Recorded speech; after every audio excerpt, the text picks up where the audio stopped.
Assalamualaikum warahmatullahi wabarakatuh. Halo semuanya, perkenalkan nama aku Isnaili Putri Azara.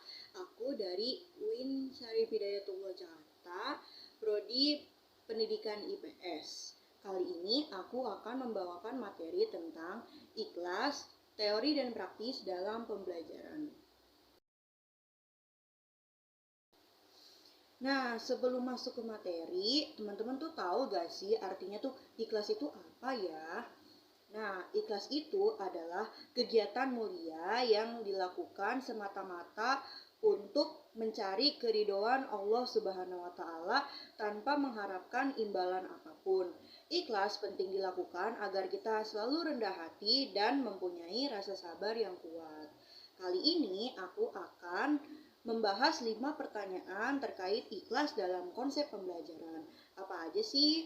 Nah, sekarang kita masuk kepada pertanyaan yang pertama.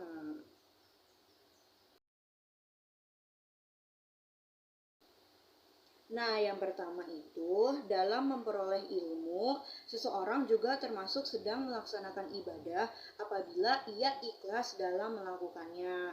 Nah, ikhlas itu harus dilaksanakan dari dalam hati, tidak dilontarkan dari lisan saja.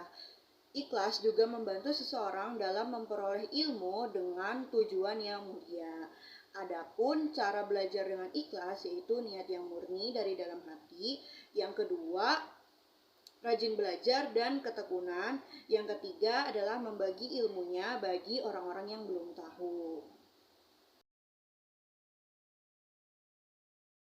Nah, yang kedua yaitu seorang guru sudah seharusnya mengajar dengan ikhlas dan membimbing siswanya pada jalan yang benar.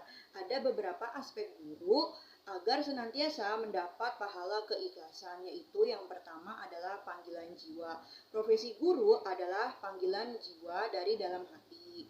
Yang kedua adalah bertanggung jawab untuk membimbing siswa-siswanya dari yang belum tahu menjadi tahu. Yang ketiga adalah memberi contoh yang baik, yaitu mengantarkan anak murid ini untuk melaksanakan hal yang mulia.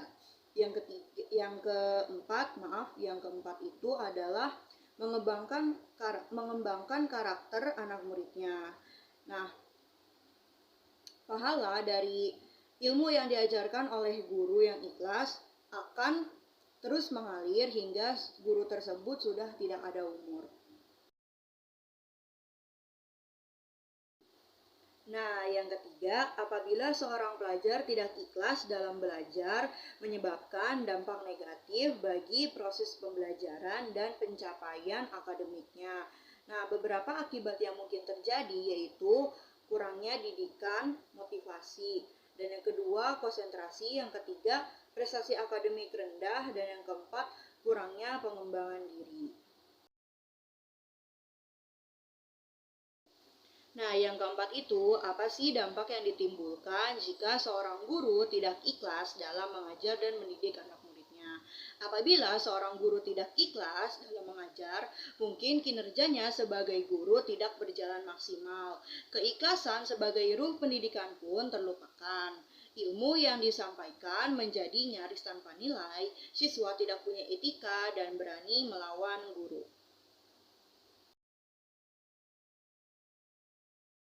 Nah, yang kelima, aku akan membawakan cerita tentang ikhlas. Di sebuah pesantren di Jawa Timur, ada seorang anak yang rajin dan tekun dalam belajar, namanya adalah Ahmad. Ahmad sering menghafal Al-Quran dan kitab kuning. Ustadz Zainal adalah guru yang dicintai oleh Ahmad. Ustadz Zainal ini adalah seorang yang menguasai ilmu agama dan alim.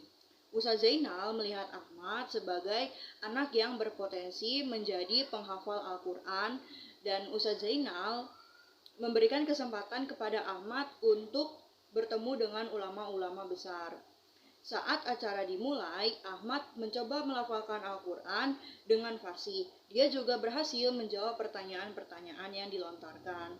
Dan terakhir, Ahmad bersyukur pada Allah atas nikmat yang diberikan karena ia lancar dalam melaksanakannya. Sekian pemaparan materi yang aku berikan, kurang lebihnya mohon maaf, sampai ketemu lagi di materi yang selanjutnya. Wassalamualaikum warahmatullahi wabarakatuh.